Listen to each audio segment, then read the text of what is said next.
Hello, my name is David. I'm a 31-year-old male. I work in a branch of a legal department. This particular branch is one that deals with products recall, media censorship, and rating and all that stuff. It's 9 o'clock on a Saturday. I'm browsing through all the files that I can work on.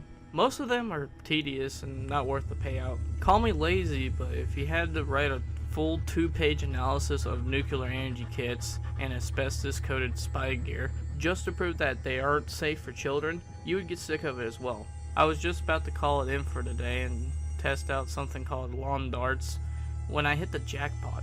The claim is that a game demo was raffled off as a part of a marketing ploy to generate some hype for a game. There were numerous complaints, emotional trauma, depression, and mania.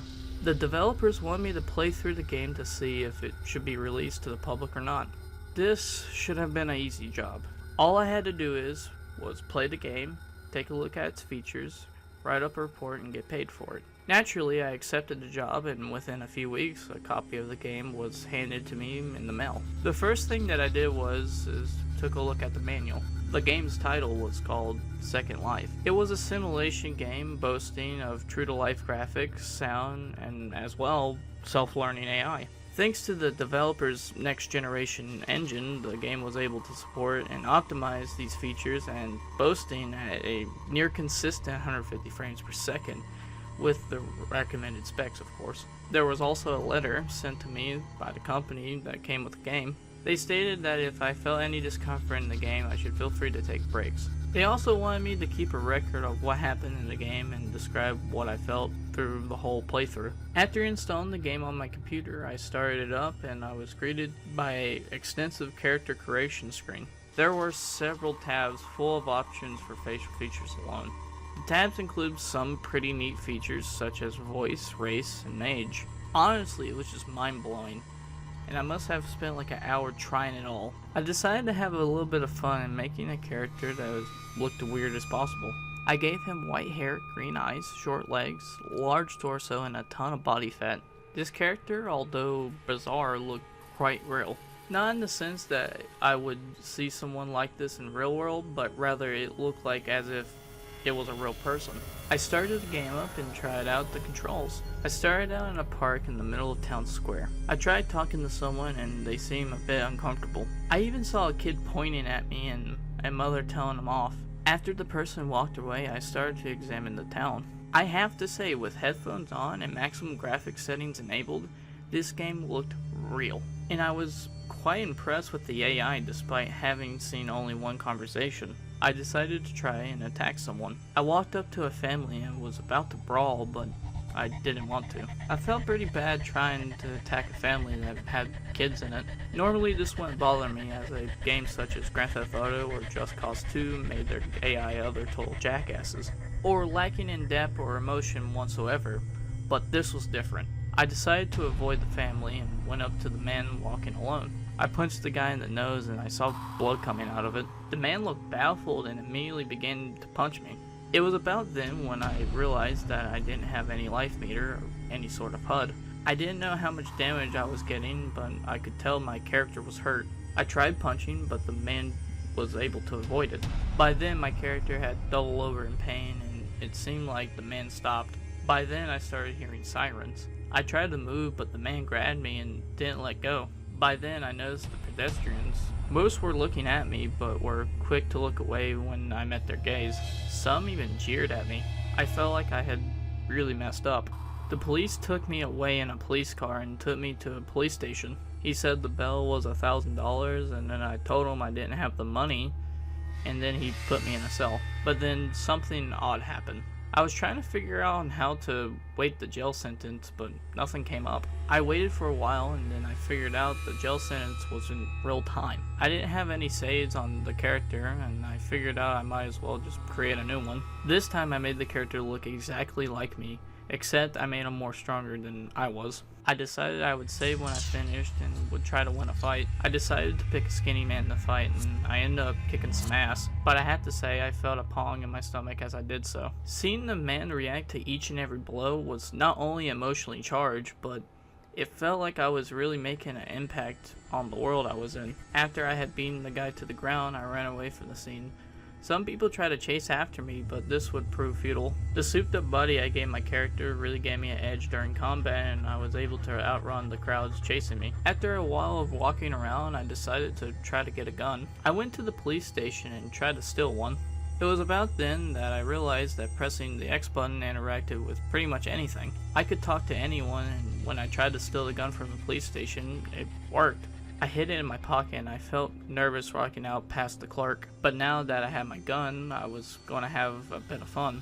The moral obstacle that I felt before had somewhat disappeared. I shot at the window and it shattered, and people started looking at me and some backed away. I thought it was pretty cool that I was able to impact the world like I did. It was invigorating. And then I thought that if the game was supposed to be a simulator of real life, I had to eat. And so I went into an apartment building, went to the top floor and broke the lock. I was able to shoot down the residents and I felt more comfortable with it this time. I did notice a computer and I went online. It was awesome to think that I was using a working, functioning computer inside of a computer game.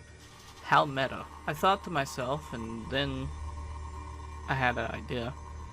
I got a match and some alcohol and started going down the basement. I lit the alcohol up and threw it at the machinery. As fast as I could, I entered the elevator and left the building. The spectators that followed was shocking. The building started to fall and I ran away as fast as I could, but I still couldn't resist looking back at the destruction that I invoked. The cause and effect that I had on this game was riveting. After that, I had begun just trying to find new ways to interact with the world. I could run cars into buildings and see the realistic display of the crash. I could throw Molotovs at forests and I would see a report of the wildfire on the news later. I even noticed that the window I broke when I first fired the police gun was being fixed. I must have been distracted because I got a call from my boss asking me if the report on the game was done. I knew that if I sent a failed report in, they would take this masterpiece away from me. But if I had it approved, I might get fired. I told him that I needed a little bit more time to analyze the features as this game was quite massive. He said that he would extend the time period to a week longer, and so I was going to make the best of it. I started causing chaos in any way that I possibly could, and the game reacted as if it was real. If I drove a car into a pillar, the pillar would fall and some of the building would crumble. If I shot a car's tire, it would pop and send the car spinning out of control. I spent the whole week doing experiments on the city to see how it would react. I boarded a plane and was able to hijack it. I flew the plane around for a while before crashing it into a building. I died though, so I loaded my last save. As I was doing this, I noticed that it was the end of the week. I'll have to send in the report in the game tonight. I decided to play for 1 hour more, then I'd send the report. But as for now, all I wanted to do was play. The game immersed me with its graphics, sounds, and artificial intelligence. It felt like I was controlling an actual human being in the real world like a puppet master. I could make my character do things I would never have the chance to or courage to do in real life. I can rob banks, steal race cars, blow up buildings, all while knowing that if I failed I could reload a save from before. And with the vast amount of things that I was able to do in the game, I haven't even scratched the surface. A day later, the ingredients for the explosives I was going to make came in, and I went to work. The crafting system was quite complex, although I liked the animation the game made when your character's hands when you craft the item. After I finished making the explosives, I went out into the city and found the tallest building I could find. I went to the corners of the building and placed the explosives there. Running away from the building, I detonated them. I was knocked down to the ground and I felt a sharp pain in my back. What I then realized hit me like a bus. I wasn't playing a game anymore.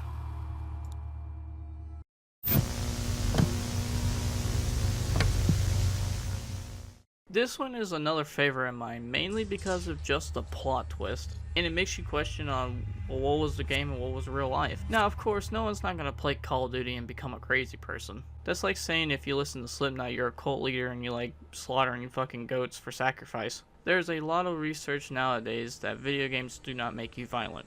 You're more likely to chuck a $60 controller and scream some profanity in Call of Duty than, well, pick up an AR-15. Me and, well, everybody else who's ever played a video game knows that these games are just media at the end of the day. They're entertainment. They're a way to pass time. Meaning, like, you shouldn't act out like Trevor Phillips in GTA 5. But if we're just gonna play with the idea that, like, if you could, that would be terrifying.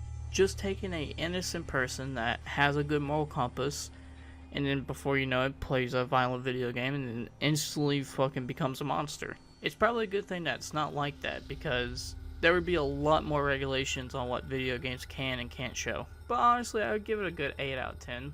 I know when it comes to creepypastas, it's a lot more creative. But other than that, I'm sorry this took so long to make because I really wanted to put this on Halloween, but I had that Scooby-Doo video that I was making, and that's where all my time went. I have always been terrible at schedules, and being there at the right time. You can tell my friends this, you can tell my mother this. But the big thing that I finally made it. I finally got the video done. My main focus on these main creepypastas was to have something to do on Halloween. And knowing Halloween is already done and over with, would you guys want me to keep continuing with creepypastas or have it as a yearly thing? Tell me what you think in the comments down below. And also, I'm going to squeeze this in here too. I really appreciate all the support I've been seeing on my recent videos. I think it's just kind of crazy that I went from like 7 views to like 1,000 views. What was it? 1.4 thousand views. It really has changed my perspective on things and the way I feel about myself. But other than that, I have some friends waiting on me. They're wanting me to play some P. Diddy 6 tonight, so like, comment, subscribe, skiddly bobbly boop. I'm out.